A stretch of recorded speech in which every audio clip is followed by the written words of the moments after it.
Ketegangan atas Taiwan meningkat karena kunjungan Ketua DPR Amerika Serikat Nancy Pelosi.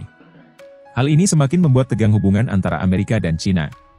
Sebelumnya silakan klik subscribe dan aktifkan lonceng untuk tetap update di Radar Emprit, mengupas apa saja yang mungkin tidak Anda ketahui.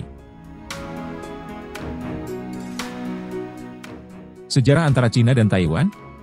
Pemukim pertama yang diketahui di Taiwan adalah orang-orang suku Austronesia, yang diperkirakan berasal dari Cina Selatan modern.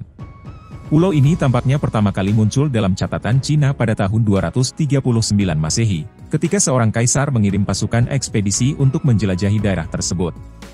Itu merupakan sebuah fakta yang digunakan Beijing untuk mendukung klaim teritorialnya. Setelah masa yang relatif singkat sebagai koloni Belanda dari tahun 1624 sampai 1661, Taiwan dikelola oleh dinasti Qing Cina dari tahun 1683 hingga 1895.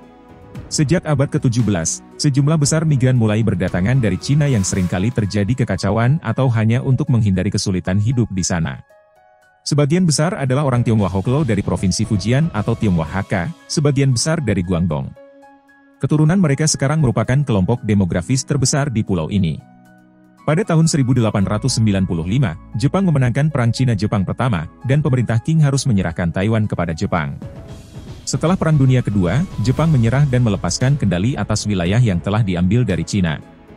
Kemudian Republik Cina adalah salah satu pemenang dalam perang. Cina mulai memerintah Taiwan dengan persetujuan sekutunya yaitu Amerika dan Inggris.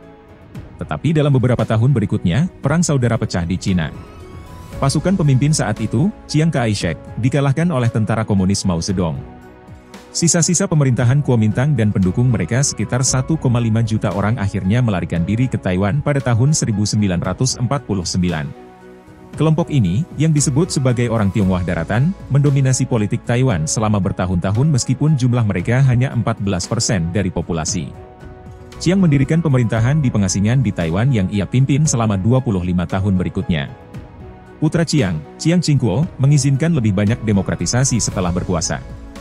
Dia menghadapi perlawanan dari masyarakat setempat yang membenci pemerintahan otoriter dan berada di bawah tekanan dari gerakan demokrasi yang berkembang.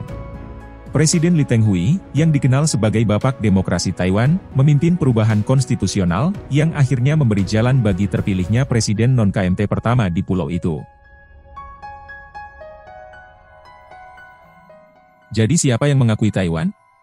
Taiwan memiliki konstitusinya sendiri, pemimpin yang dipilih secara demokratis, dan sekitar 300.000 tentara aktif dalam angkatan bersenjatanya. Pemerintah ROC Chiang di pengasingan pada awalnya mengklaim mewakili seluruh Cina, yang dimaksudkan untuk diduduki kembali. Pemerintahan ini memegang kursi Cina di Dewan Keamanan Perserikatan Bangsa-Bangsa dan diakui oleh banyak negara barat sebagai satu-satunya pemerintahan Cina.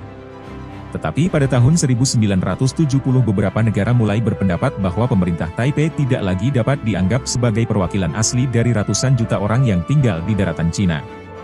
Kemudian pada tahun 1971, PBB mengalihkan pengakuan diplomatik ke Beijing dan pemerintah ROC Taiwan dipaksa keluar. Pada tahun 1978, Cina juga mulai membuka ekonominya. Menyadari peluang untuk perdagangan dan kebutuhan untuk mengembangkan hubungan, Amerika secara resmi menjalin hubungan diplomatik dengan Beijing pada tahun 1979. Sejak itu, jumlah negara yang mengakui pemerintah ROC Taiwan secara diplomatik telah menurun drastis menjadi sekitar 15 negara. Sekarang, meskipun memiliki semua karakteristik negara merdeka dan sistem politik yang berbeda dari Cina, status hukum Taiwan tetap tidak jelas.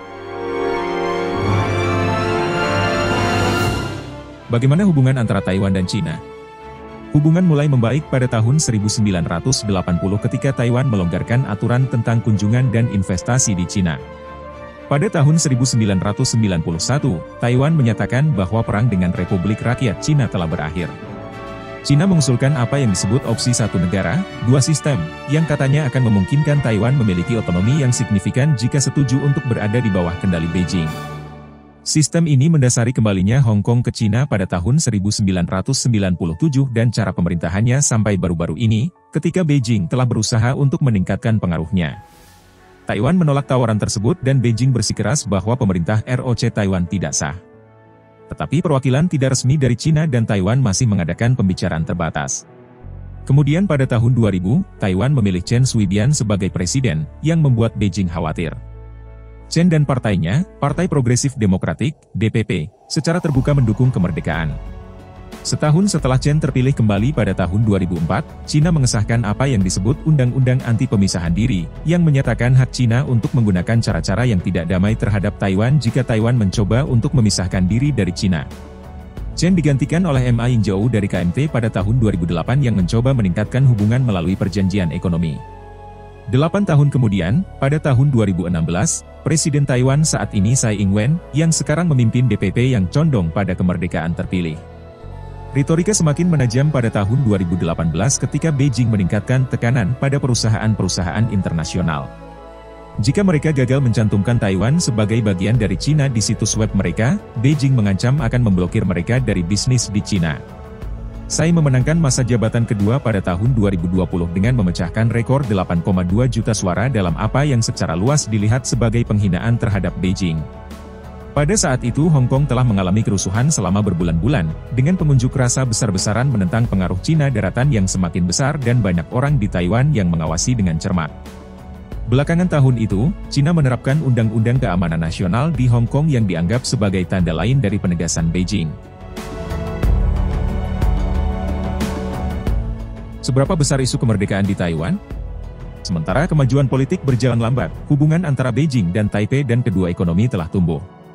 Antara tahun 1991 dan akhir Mei 2021, investasi Taiwan di Cina mencapai 193,5 miliar dolar, demikian yang ditunjukkan oleh angka resmi Taiwan. Beberapa orang Taiwan khawatir ekonomi mereka sekarang bergantung pada Cina. Yang lain percaya bahwa hubungan bisnis yang lebih dekat membuat aksi militer Cina lebih kecil kemungkinannya, karena biayanya bagi ekonomi Cina sendiri. Perjanjian perdagangan yang kontroversial memicu gerakan bunga matahari pada tahun 2014, di mana para mahasiswa dan aktivis menduduki parlemen Taiwan untuk memprotes apa yang mereka sebut sebagai pengaruh Cina yang semakin besar atas Taiwan. Secara resmi, DPP yang berkuasa masih mendukung kemerdekaan formal untuk Taiwan, sementara KMT mendukung penyatuan akhirnya dengan Cina. Tetapi sebagian besar orang Taiwan tampaknya berada di antara keduanya. Sebuah survei pada bulan Juni 2022 menemukan bahwa hanya 5,2% orang Taiwan yang mendukung kemerdekaan sesegera mungkin, sementara 1,3% mendukung penyatuan dengan daratan Cina sedini mungkin. Sisanya mendukung beberapa bentuk mempertahankan status quo, dengan kelompok terbesar ingin mempertahankannya tanpa batas waktu tanpa ada langkah menuju kemerdekaan atau penyatuan. Apa hubungan Amerika dengan perpecahan Cina-Taiwan? Kebijakan lama Amerika adalah salah satu dari ambiguitas strategis sampai-sampai akan melakukan intervensi militer jika Cina menyerang Taiwan.